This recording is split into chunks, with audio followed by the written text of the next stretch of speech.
Every era of finance carries a story of ambition, risk, innovation, and occasionally collapse. But few stories are as overlooked, as insidious, and as quietly destructive as the rise of hidden leverage. Not the kind you read about in headlines, not the kind that crashes overnight, but the kind that builds slowly, invisibly, compounding across markets, institutions, and borders. By the time it becomes obvious, it is often too late to contain. Hidden leverage is everywhere. It is embedded in derivatives, in off-balance sheet obligations, in complex structured products that no single person can fully understand. It is woven into shadow banking, global supply chains, and even seemingly safe government-backed securities. For decades, economists have warned about it, analysts have modeled it, regulators have attempted to track it, and yet it grows quietly beneath the surface because there are incentives for it to exist.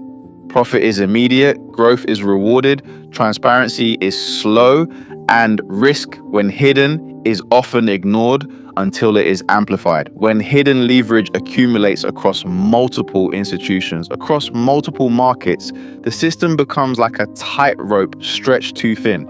On the surface, it appears stable. Prices are high, trades continue, headlines celebrate growth.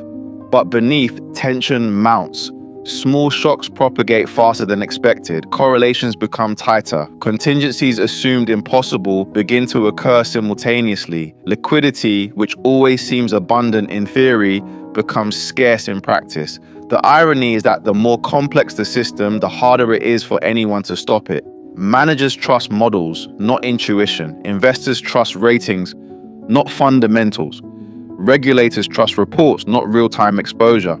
And when everyone trusts the wrong signals, fragility becomes invisible. History gives us a roadmap of this invisible risk. Consider the 2008 crisis. Few realized how intertwined mortgage-backed securities were with global banks. Derivatives multiplied exposure without transparency. Risks assumed to be contained in one corner of the market appeared overnight in every corner. No single person, no single institution foresaw the full scale, not because they were ignorant, but because the structure itself was too opaque. Hidden leverage is like a virus. It spreads silently, multiplies, and only becomes visible when symptoms appear. Defaults, margin calls, liquidity freezes, and the moment it surfaces, it magnifies losses, not just in the original system, but across every connected network. What makes it so dangerous is that it thrives on apparent success. When the system grows, when profits surge, when models predict stability, participants have little reason to ask uncomfortable questions. In fact, asking too many questions can be penalized because it can slow the machine that creates immediate gains. Every bubble in history has contained hidden leverage. From the Dutch tulip mania to the South Sea bubble, the pattern repeats. Optimism rises, complexity increases, leverage expands, transparency diminishes, small shocks propagate disproportionately, and each time the aftermath is predictable. Losses are concentrated in unexpected places, trust erodes, and the public wonders how it could have gone so wrong. The most unsettling part? Hidden leverage never truly disappears. After one crisis, it retreats temporarily. Regulations are tightened, transparency improves, systems are corrected, but the incentives that create it remain. Market participants innovate around rules. New structures emerge. Risk reaccumulates quietly. The question is not whether it exists, it always will. The question is whether we understand how much exists and whether we respect it before it reaches a tipping point. Because when hidden leverage triggers a crisis, the effects are not confined to finance. Jobs are lost, pensions are diminished, governments intervene. Trust in institutions declines, societies change. And just like that, an invisible financial mechanism translates into very visible human consequences. The most dangerous aspect is psychological. Humans are pattern seekers, optimists by nature. When markets rise, we assume it is safe. When institutions grow larger, we assume they are secure. When profits accumulate, we assume the rules are working. And that is exactly what hidden leverage exploits. confidence as collateral. Every decision, every model, every assumption interacts with this invisible architecture. A rate hike, a political upheaval, a liquidity squeeze, what seems minor can cascade into systemic pressure. And the higher the leverage, the more sudden the tipping point. Understanding hidden leverage requires looking beyond balance sheets. It requires understanding behavior, incentives, and interconnections. It requires seeing not just what is reported, but what is implied, what is contingent, and what is contingent on the contingency itself.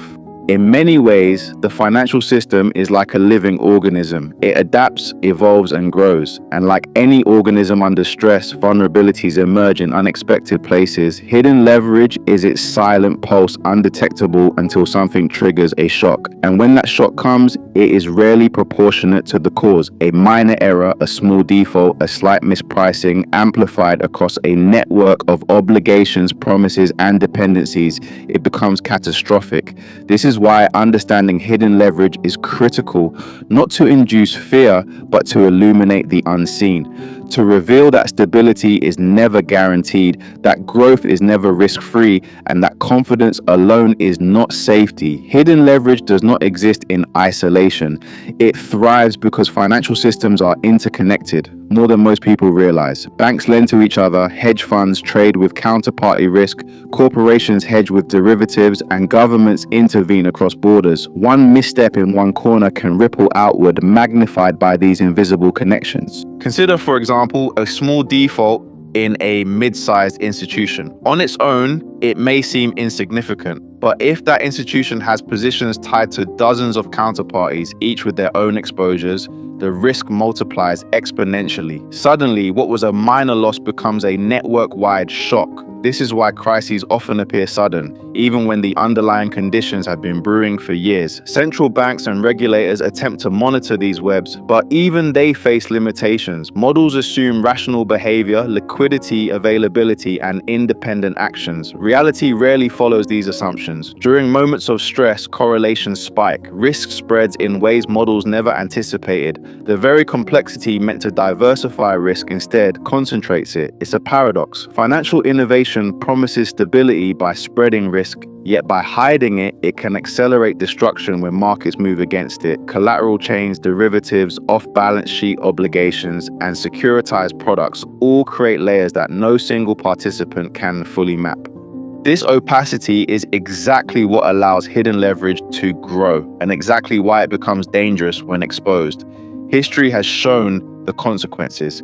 In 2008, mortgage-backed securities and credit default swaps created a lattice of obligations so intricate that no regulator, bank, or investor understood the full exposure. Lehman Brothers collapsed not just because it made risky loans, but because its connections through derivatives and short-term funding made it impossible for counterparties to absorb its failure. That single event cascaded globally, triggering trillions in losses. But hidden leverage isn't confined to banks. Corporations, governments, and even households participate. Corporations finance expansion with debt far beyond their earnings, relying on future growth. Governments fund deficits, counting on borrowing costs remaining low indefinitely. Even households borrow against inflated asset values, assuming prices will keep rising. All of these participants are interconnected through the same global financial web. When leverage accumulates unchecked across these layers, the system reaches what physicists would call a critical point. Small disturbances that previously had negligible effects now trigger chain reactions. Liquidity evaporates, confidence collapses, and valuations adjust violently. This is why financial shocks often feel disproportionate to their immediate cause. Psychology plays a critical role in amplifying these dynamics. Markets are driven as much by perception as by fundamentals. Confidence, fear, greed, and herd behavior all interact with leverage, accelerating trends in ways that models cannot fully capture. Once panic sets in, margin calls, forced liquidations, and rapid deleveraging magnify losses beyond the original exposure. Even after the shock passes, hidden leverage leaves a lingering impact. Trust erodes, institutions rebuild cautiously, and regulations tighten, but the incentives that created leverage remain. Over time, as memory fades, participants experiment with new instruments, seeking higher returns. The cycle begins anew.